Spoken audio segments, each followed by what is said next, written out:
Halo teman-teman semua, balik lagi bersama dengan Story 3M, di mana kita kali ini akan menceritakan alur cerita dari manhwa yang berjudul Second Life Ranker. Baiklah, tidak perlu berlama lagi, langsung saja kita masuk ke dalam alur ceritanya. Selama berada di Gunung Pertapaan, Jungwoo dilatih oleh Sanon dan Hanreong agar dia bisa segera membangkitkan auranya. Karena Jungwoo sudah menguasai indera supernya yang lebih tinggi daripada indera keenamnya, maka seharusnya dia bisa dengan cepat merasakannya.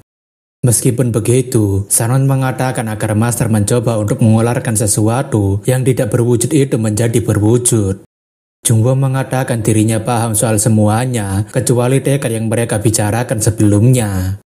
Hanreong mengatakan itu sulit dijelaskan karena setiap orang memiliki tekad yang berbeda dan cara menariknya keluar juga akan berbeda. Sanon mengatakan kalau dirinya memiliki tekad untuk menjadi semakin kuat setiap harinya, jadi apakah Master sudah menentukannya? Jungwoo mengatakan kalau begitu tekadnya adalah untuk mendapatkan kekuatan yang dapat menghancurkan segalanya. Hanreong mengatakan sepertinya Master sudah mendekati tingkat expert, meskipun saat ini tekadnya masih belum bisa membuatnya menggunakan aura. Hanreong mengatakan agar Master sekarang mencoba untuk mengumpulkan ratusan jurus yang membentuk 8 tinju ekstrim menjadi 8 bentuk dari 8 trigram. Jungwoo mengatakan kalau begitu dirinya akan melakukannya, dan Hanreong mengatakan maka cobalah bergerak lebih cepat dan lebih gesit. Hanreong mengatakan jurus rahasia bukanlah sesuatu yang bisa dikuasai hanya dengan berlatih beberapa saat, jadi dia harus menyusun beberapa jurus sesuai dengan urutannya. Sanon mengatakan itu benar, jadi tuangkan semua tekadnya itu ke dalam pikirannya, karena nantinya tekad itu akan menjadi jalur kekuatan roh mengalir. Hanreong mengatakan ada berbagai macam cara menggunakan aura dan sihir, serta mereka bisa melakukannya dengan serangan yang tidak biasa. Jungwoo tentunya mencoba untuk mengingat bagaimana Martial King menggunakan kekuatannya untuk bisa mengeluarkan jurus rahasianya. Bersamaan dengan itu, Jungwoo dengan cepat meniru bagaimana Martial King mengumpulkan kekuatannya hingga menjadi sebuah aura yang sangat kuat. Seketika itu, Jungwoo berhasil mencapai titik terang jurus rahasia 8 tinju ekstrim menggunakan tekadnya dan pemahamannya meningkat drastis. Karena sudah mendapatkan pencerahan tersebut, Jungwoo langsung menggunakan depasannya ke arah Hanreong yang sedang mencoba untuk menyerangnya. Alhasil dengan serangan yang kuat tersebut, membuat Hanreong menjadi sangat terkejut dan hanya bisa berkata ini luar biasa. Hanreong menanyakan apakah ini adalah salah satu jurus membelah langit dari salah satu 8 jurus rahasia tinju ekstrim dengan kemampuan menghancurkannya. Jungwoo mengatakan ini belum kekuatan maksimalnya karena Raja Bela Diri sampai benar-benar bisa membelah langitnya. Hanreong mengatakan biarpun begitu, Master sudah sangat luar biasa karena berhasil mencapai tingkatan expert dalam waktu yang sangat singkat. Hanreong memberitahu jika itu adalah aura blade yang paling dasar, melihat dari warnanya yang merah, sepertinya Master memiliki kecocokan dengan atribut api.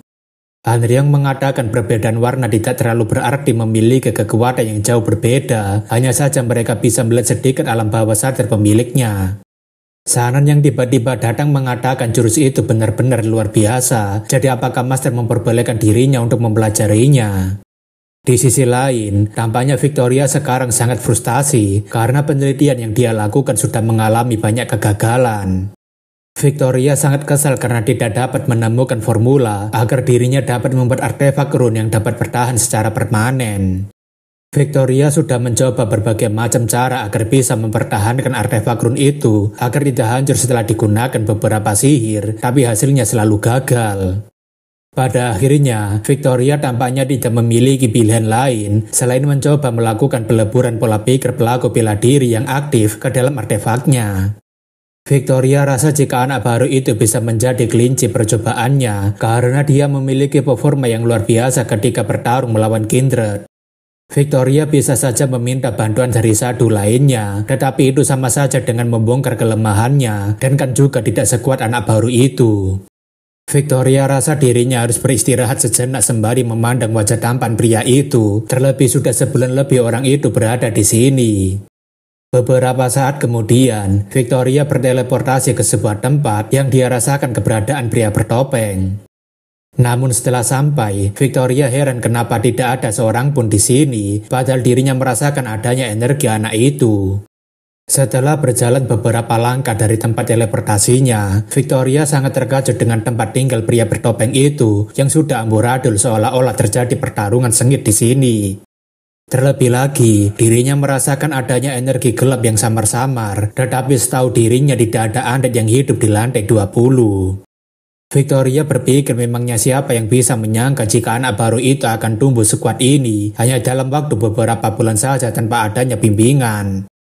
Kembali bersama Jungwoo, di mana dia saat ini sedang berpikir jika latihan bersama dengan Hanreong dan juga Sanon membuahkan hasil yang sangat memuaskan. Jungwoo juga mendapatkan skill selisih waktu yang dapat membuatnya berpikir bebas tanpa terpengaruh waktu yang sebenarnya. Tak lama kemudian, Victoria asal masuk ke dalam rumahnya Jungwoo yang sedang bersantai setelah latihan. Jungwoo tentunya menanyakan kenapa dia tiba-tiba masuk ke rumahnya dan Victoria mengatakan dirinya hanya ingin mengejutkannya.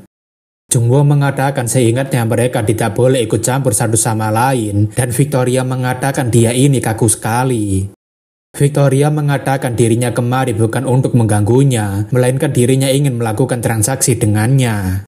Beberapa saat setelahnya, Victoria berhasil menjadikan Jungwoo sebagai kelinci percobaannya selama sebulan dengan imbalan Jungwoo belajar bahasa Harun. Victoria yakin jika orang ini tidak begitu pintar karena meskipun dia berhasil mempelajari bahasa Harun, belum tentu dia bisa menggunakan sihir rune. Namun setelah 20 hari melakukan eksperimen terhadap Jungwoo, Victoria merasa ada sesuatu yang aneh karena seharusnya keberhasilan eksperimen ini adalah 50% di waktu pertamanya. Victoria yakin jika dirinya akan menyelesaikan eksperimen ini kurang dari waktu 2 minggu, tapi sampai sekarang tidak ada kemajuan apapun. Victoria sudah mencoba berbagai macam zat, lingkaran sihir, sampai artefak, tetapi hasilnya tidak bisa dianalisis. Ditambah lagi, kenapa seorang pelaku bela diri memiliki pengetahuan yang sangat dalam, bahkan beberapa pertanyaannya sekarang sangat kritis dan membuatnya merinding. Victoria berpikir apakah orang ini memiliki sistem pola pikir yang sangat dalam, begitu dalamnya dan luasnya sehingga tidak memiliki ujungnya. Victoria merasa seharusnya orang itu tidak memiliki sistem pola pikir yang lebih baik dibandingkan dirinya. Victoria akhirnya memutuskan untuk tidak memikirkan itu dan terus melakukan penelitiannya karena sisa waktunya kurang dari 10 hari. Dalam sisa waktu tersebut, Victoria menaikkan intensitas eksperimennya hingga membuat Jungwoo hanya bisa memiliki sedikit waktu untuk bertanya.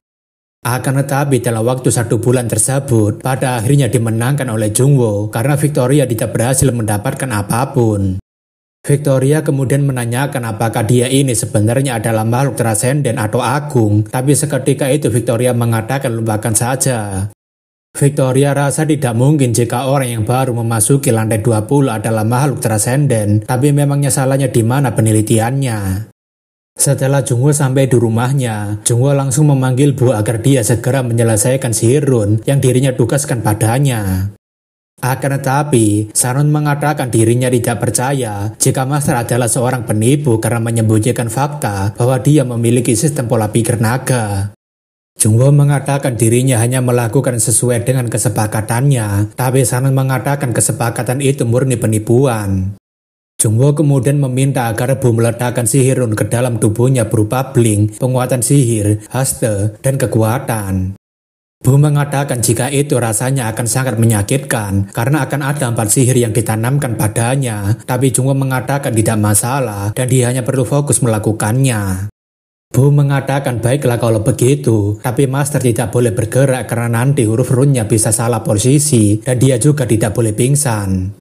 Bu kemudian mulai mengalirkan sihir rune-nya ke dalam tulang-tulangnya Jungwoo dan Jungwoo tampaknya sedang menahan rasa sakitnya. Hanreong mengatakan sebenarnya orang ini dapat ide seperti itu dari mana dan Sanon mengatakan bukankah dia memang sudah gila sejak awal. Sanon mengatakan tidak akan ada yang kepikiran untuk mengukir sebuah rune ke dalam tulang manusia yang masih hidup, jadi rasa sakitnya pasti akan luar biasa. Sanon mengatakan jika keinginan Victoria untuk memiliki artefak rune yang tidak bisa dihancurkan telah diwujudkan oleh orang lain. Terlebih karena tulang naga adalah material paling kuat sedunia sebagai konduksi mana, sihir rune bisa digunakan lebih cepat, efektif, dan permanen. Setelah tinggal selama setengah tahun di dalam gunung pertapaan, Jungwoo tak menyangka jika dirinya akan tinggal selama ini di sini. Namun sebelum itu, dirinya juga perlu mengecek ukiran sihir rune di dalam pertarungan. Selain itu, dirinya juga ingin melihat peningkatan pada skillnya. Bukan hanya itu saja, Jungwoo juga ingin memeriksa beberapa kemampuan milik Vigrid yang sudah dimurnikan 90%. Jungwoo kemudian mengaktifkan sihir rune yang ada di dalam tubuhnya dan meningkatkan kekuatan auranya. Pertama-tama, Jungwoo mencoba untuk menggunakan sihir blink dan hasilnya cukup bagus karena Jungwoo bisa berpindah-pindah dengan sangat cepat. Setelah itu, Jungwoo mencoba untuk menggunakan auranya untuk menebas sebuah gunung sehingga membuat sebuah ledakan yang sangat kuat.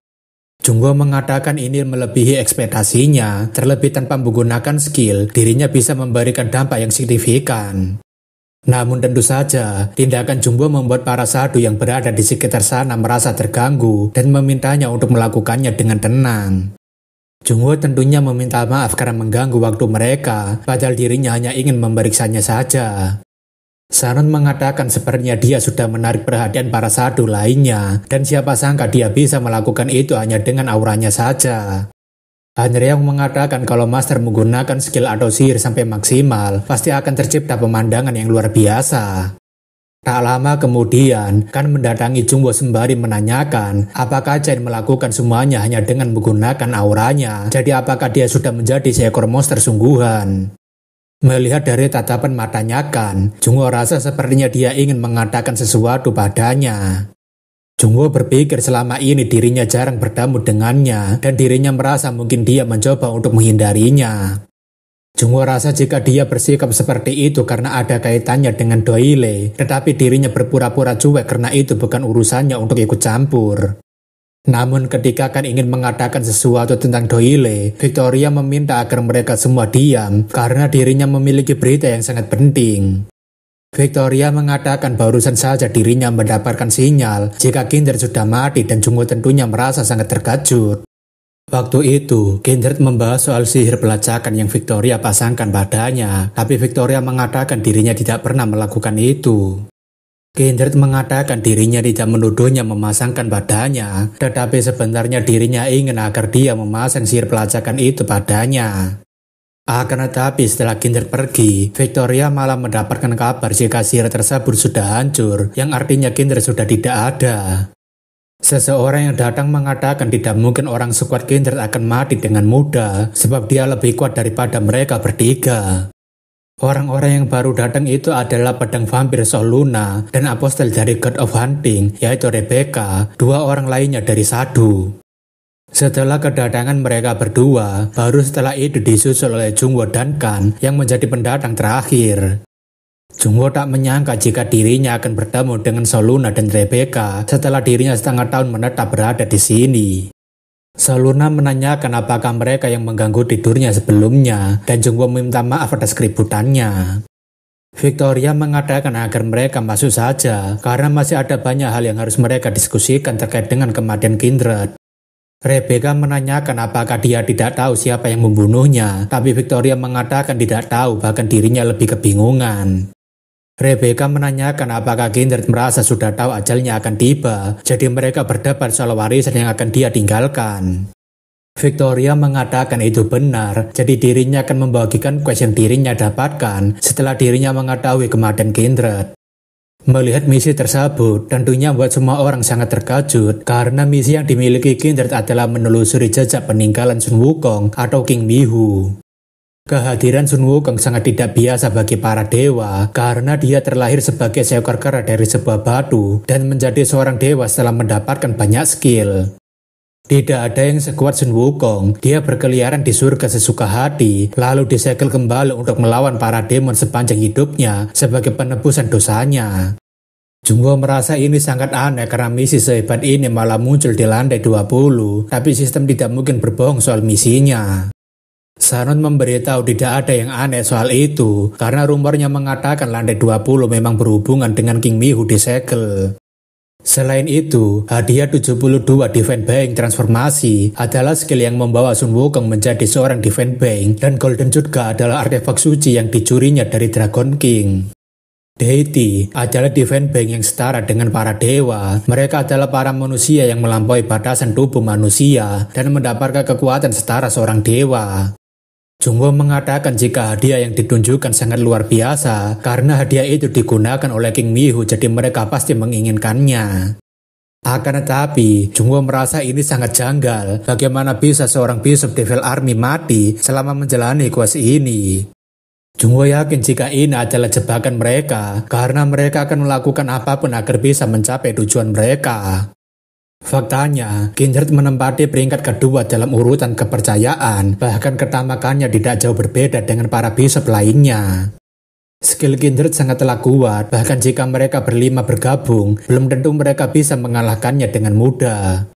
Rebecca menanyakan apakah itu berarti dia sebenarnya masih hidup, tapi Victoria mengatakan dirinya yakin jika dia sudah mati karena dirinya memasang sihir padanya. Victoria mengatakan kalau mereka curiga pada dirinya yang bekerja sama untuk menjebak mereka, dirinya bisa bersumpah menggunakan mananya. Victoria meminta tolong agar mereka membantunya mengambil kembali jasadnya Kindred, meskipun dirinya tidak suka ini, tetapi ini adalah wasiat terakhirnya dan dirinya punya janji di masa lalu. Victoria mengatakan dirinya akan menunjukkan lokasi questnya pada mereka, dan sebagai gantinya, mereka hanya perlu membawa jasadnya Kindred padanya. Sharon mengatakan sepertinya Victoria mencari orang untuk melindunginya, dan Jungwoo mengatakan taruhannya lumayan juga. Akan tetapi, dirinya harus ikutan pergi bersama dengannya, karena dirinya harus mencari tahu apa yang direncanakan oleh Devil Army. Jungwoo rasa jika mereka sangat aneh karena tetap diam setelah peperangan Anjuruswa dan juga Red Dragon, jadi dirinya harus memastikannya sendiri. Ditambah lagi, ada sesuatu yang mencurigakan dari Kan, jadi dirinya harus menemukan hal tersebut. Setelah diskusi beberapa saat, Kan, Jungwoo, dan Rebecca pada akhirnya memutuskan untuk ikut bersama dengan Victoria untuk pergi menuju tempat quest. Akan tetapi, Soluna mengatakan jika dirinya tidak akan ikut karena dirinya tidak ingin mati konyol hanya karena quest yang tidak masuk akal itu. Akan tetapi, Rebecca langsung mengeluarkan kekuatannya sembari mengatakan terserah dia mau ikut atau tidak. Rebecca mengatakan sangat berbahaya membiarkan mulutnya itu tetap terbuka dan membicarakannya keluar sana, jadi tidak ada alasan untuk membiarkannya tetap pergi. Soluna mengatakan apakah dia pikir dirinya akan segila itu, sampai-sampai menyebarkan semua informasinya, bahkan dirinya tidak ada niat untuk melakukannya. Victoria mengatakan kalau begitu mereka akan berangkat besok pagi di jam yang sama seperti sekarang, jadi persiapkan barang-barang yang mereka butuhkan. Keesokan harinya, Jungwoo bersama dengan Victoria, Kan, dan Rebecca berangkat ke puncak gunung kelima. Rebecca menanyakan apakah di sana ada sebuah goa, dan Victoria mengatakan sepertinya tempat itu dikelilingi barier yang tidak bisa dihancurkan. Victoria mengatakan awalnya Kindred hampir menjadi gila karena dia harus menghancurkan barier tersebut, terlebih barier itu dibuat oleh Sakyamuni. Sakyamuni adalah salah satu dewa tertinggi, jadi tidak sulit baginya untuk membuat sebuah barier yang begitu hebat sampai-sampai seorang high ranker frustasi. Jungwoo rasa mereka berdua tidak meragukan kematian Kindred, tapi Kan sepertinya sedang sibuk memikirkan sesuatu yang lain. Beberapa saat setelahnya, Victoria mengatakan akhirnya mereka sampai di tempat tujuan mereka dan Jungwoo baru tahu jika ada goa di sini. Victoria mengatakan jika pintu masuknya seperti Void yang sedang menunggu untuk melahap jiwa mereka, jadi mereka harus tetap fokus dan jangan sampai tertinggal. Rebecca mengatakan kalau begitu dirinya yang akan memimpin di depan, dan Victoria mengatakan mereka harus berusaha untuk menahan gejolaknya. Namun ketika masuk ke dalam pintu goa, mereka semua langsung terkena berbagai macam kutukan, mulai dari kontaminasi mental, keracunan hingga kebingungan. Victoria mengatakan apa-apaan dengan tempat ini, kenapa tidak ada batasan kutukan yang bisa diberikan pada penantang. Akan tetapi, untungnya Victoria langsung memasang sebuah sihir pelindungan dan menangkal semua kutukan yang diberikan. Rebecca mengatakan sudah ratusan tahun sejak King Miho disegel, jadi tidak mungkin dia tidak meninggalkan sebuah jebakan apapun, jadi berhati-hatilah. Setelah masuk lebih dalam lagi, mereka dipertemukan dengan sebuah persimpangan yang sangat banyak, seperti sarang semut. Victoria mengatakan apakah ini adalah persimpangan lain, atau apakah mereka sebenarnya hanya berputar-putar saja mengelilingi tempat ini. Rebecca mengatakan dirinya tahu itu, dan daripada dia cerewet soal ini, sebaiknya dia perkuat saja bariernya, dan Victoria mengatakan apakah dia tidak tahu kalau dirinya sudah kesulitan untuk mempertahankannya. Jungwoo rasa kalau ini semakin lama, maka mereka berdua tidak akan bertahan lama. Terlebih Rebecca dan Victoria sudah menggunakan banyak mana dan juga mental powernya. Jungwoo tak menyangka jika akan bisa bertahan lebih lama dan sepertinya dia diam agar bisa tetap fokus. Jungwoo rasa dirinya tidak memiliki pilihan lain selain membantu mereka. Jika tidak, mereka akan bunuh diri sebelum mencapai tempatnya. Karena kemampuan indera supernya membuatnya kebal terhadap beberapa kutukan jahat, dirinya bisa menekan atau menghilangkannya dengan memperluasnya. Ketika Jungwoo mulai memperluas indera supernya menggunakan auranya, Rebecca merasa aura jahatnya menghilang begitu saja, atau lebih tepatnya mereka menjauh dari mereka. Menyadari jika itu adalah perbuatan dari pria bertopeng, tentunya membuat Rebecca heran bagaimana dia bisa melakukannya. Semua orang yang berada di sana tentunya tidak percaya jika Chen bisa melakukan hal seperti ini, dan mereka menanyakan dari mana dia mempelajarinya. Jungwoo mengatakan kebetulan saja dirinya memiliki sebuah skill yang sangat sempurna untuk melawan tempat seperti ini, tapi sisanya dirinya tidak bisa memberitahukannya. Rebecca mengatakan biasanya dirinya akan memaksanya untuk membongkar semuanya, tetapi kali ini dirinya akan membiarkannya karena telah menyelamatkan mereka. Rebecca mengatakan seharusnya dia melakukannya sedari tadi agar mereka tidak kesulitan seperti sebelumnya, dan Jungwoo rasa jika dia sangat kesal dengannya. Jungwoo sebenarnya sudah tahu struktur tempat ini, tapi itu tidak berguna mengajak mereka kembali karena tempat keluar mereka sudah tertutup. Terlebih lagi, goa ini lebih rumit daripada dungeon pada umumnya, belum lagi jalannya bercabang-cabang seperti sarang laba-laba. Lebih parahnya lagi, banyak monster yang sedang menunggu mereka di setiap jalannya, dan mereka semua sudah kehabisan banyak tenaga karena tersesat. Selain itu, Veronica dan yang lainnya tampaknya tidak mampu untuk bertahan lebih lama lagi, terlebih untuk menghadapi jumlah mereka yang sangat banyak dengan kondisi mereka saat ini. Jungwoo rasa jika dirinya tidak memiliki pilihan lain selain menghabisi para monster itu, menggunakan pasukannya sebelum yang lainnya menyadarinya. Jungwoo kemudian memerintahkan agar semua pasukannya segera menyebar ke seluruh terowongan dan menghabisi semua pasukan yang terlihat.